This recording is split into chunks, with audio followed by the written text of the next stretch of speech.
right, I've been sharing stories lately, and I will share more stories for sure. I think they're good stories, and they're crazy, and they're hilarious sometimes, and they're also ridiculous. But now I'm going to share a little story about myself. So I am a mom, and frequently I work with couples who are also parents. So we cover a lot of parenting topics and how to collaborate as a team when you have children. And often you are not on the same page because we attract our opposites, and so we want different things and we have different roles in our home.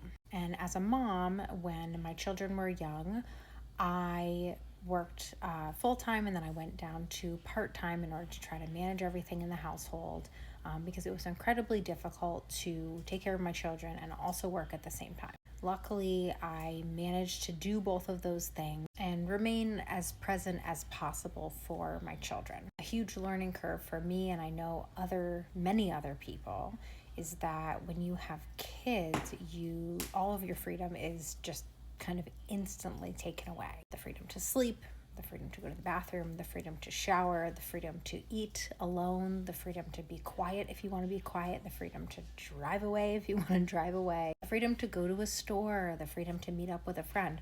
All of those things are immediately taken away, and so your life drastically changes. And often your spouse's life drastically changes at home, but their work life remains intact. So they get to drive to work alone, they get to eat lunch alone, they get to interact with other adults. And a downside for me in motherhood was that I wasn't able to interact with other adults on a regular daily basis, and I didn't have the freedom to nourish myself even though I wasn't able to interact with other adults. And so it was like a double whammy for me. And so sometimes it's hard for partners to understand, well, if I have this child that I wanted and that I chose and that I loved, how could I have so much resentment for losing that freedom because I chose to not have that freedom, right? The problem is that I didn't say I want to have a baby so that I can lose all of my freedoms. I said I want to have a baby so I can raise a good human in this world, so I can have a little sidekick, so that I can nourish, raise, grow someone. But all the things that it happens to come with that you never knew about, even going from 1 to 2, because that dynamic drastically changes. It's very difficult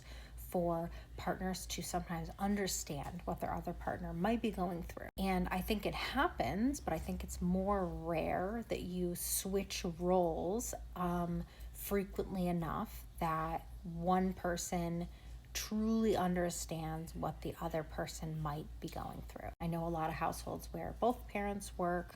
I know a lot of households where one parent works, but I don't know a lot of households